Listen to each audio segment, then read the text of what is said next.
Lo que le voy a contar es un tema sensible y está dando mucho de qué hablar, así que escuche este video con atención hasta el final.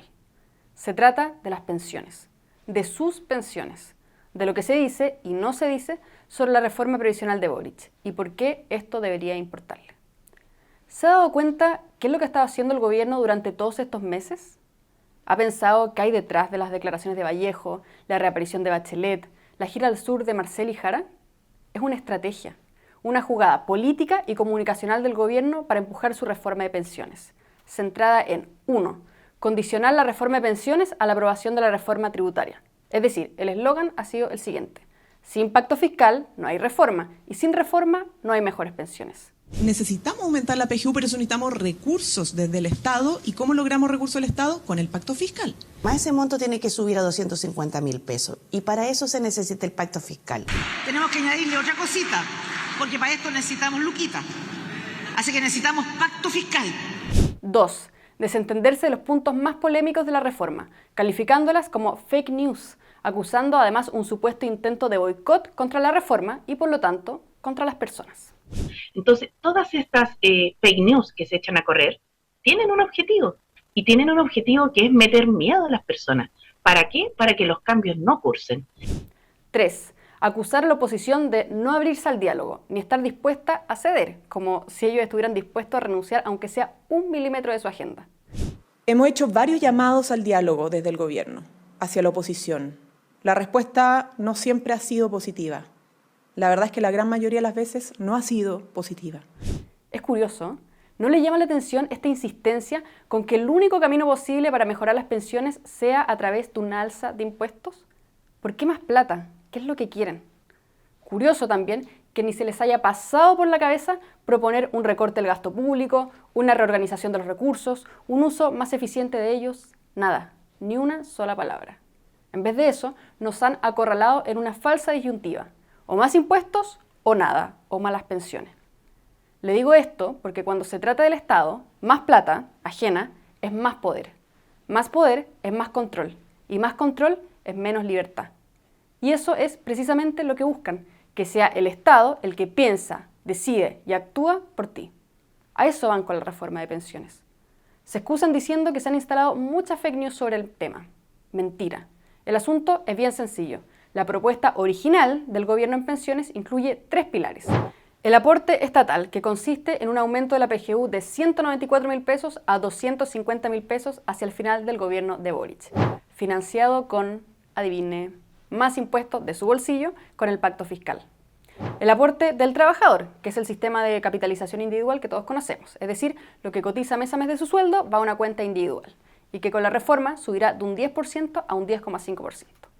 Aquí podrá elegir entre un inversor, no administrador, estatal, un IPPA o privado, IPP. Si no elige, se irá por defecto al público. Y la gran novedad, el aporte del empleador o el famoso 6% de cotización adicional. Aquí es cuando las ministras Vallejo y Jara se empiezan a poner nerviosas y acusan de fake news. Se lo explico.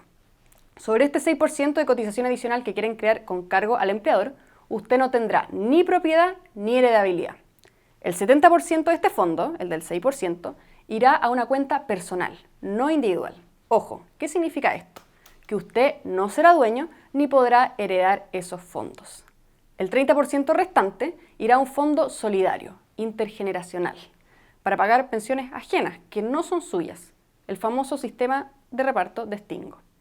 Pero eso no es todo. Fíjese que sobre este 6% usted no podrá elegir inversor. Habrá un único inversor estatal, el IPPA. Y ojo, otro dato relevante, sé que esto le va a importar. También habrá un único administrador estatal, el APA, Administrador de Pensiones Autónomo, que tendrá el monopolio total.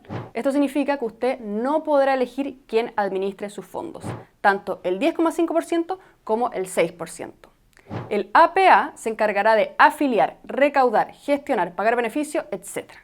¿Se imaginan al Estado a cargo de todo esto? Con lo pro y eficiente que ha demostrado ser.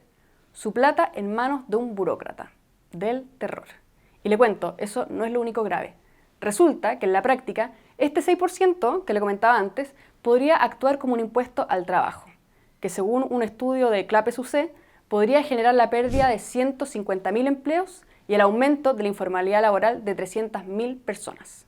No es un buen pronóstico. Mientras tanto, ¿en qué han dado el gobierno? El ministro Marcel y la ministra Jara una semana entera de gira en 10 ciudades en horario laboral haciendo campaña por mejores pensiones y un pacto fiscal para Chile. En esta gira nos enteramos de algo nuevo de la reforma, eso sí. Escuche por favor este diálogo. Esa pensión garantizada universal excluyó, como le digo, a cerca de 36.000 chilenos que fuimos torturados en el periodo de dictadura. Lo consideramos discriminatorio. Si están incluidos ahora, ¿ya? Es verdad lo que usted dice, están incluidos todas las leyes reparatorias en la PGU. O sea, con la reforma, los exonerados políticos podrán también acceder a la PGU que pagará usted. De nuevo, por si no le quedó claro. Entonces, todos 250.000 pesos, incluido además, a propósito de los 50 años, quienes han estado mucho tiempo excluidos. Los RETIC, los VALEX y los exonerados. Entonces, recapitulando, no crea los cuentos que le vende el gobierno sobre su reforma de pensiones original. Ojo con, ¿de dónde sacan los recursos de la PGU? Subiendo impuestos. ¿Qué pasa con el 6% de cotización adicional? No tendrá propiedad ni heredabilidad. ¿Quién administra? Un único ente estatal, o sea, sin posibilidad de elección. ¿A quiénes va a pagar la PGU? Incluye a exonerados.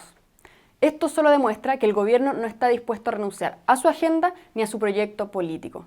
Y esta reforma de pensiones, su reforma de pensiones, define muy bien qué es lo que buscan. Más impuestos, más poder estatal y menos derechos de propiedad. Ahora veremos qué son capaces de hacer y si la oposición logra hacer una verdadera oposición frente a un muy mal proyecto para los chilenos. Soy María José Olea, directora de comunicaciones de FNM, y te invito a ser nuestro socio si crees que lo que hacemos es necesario.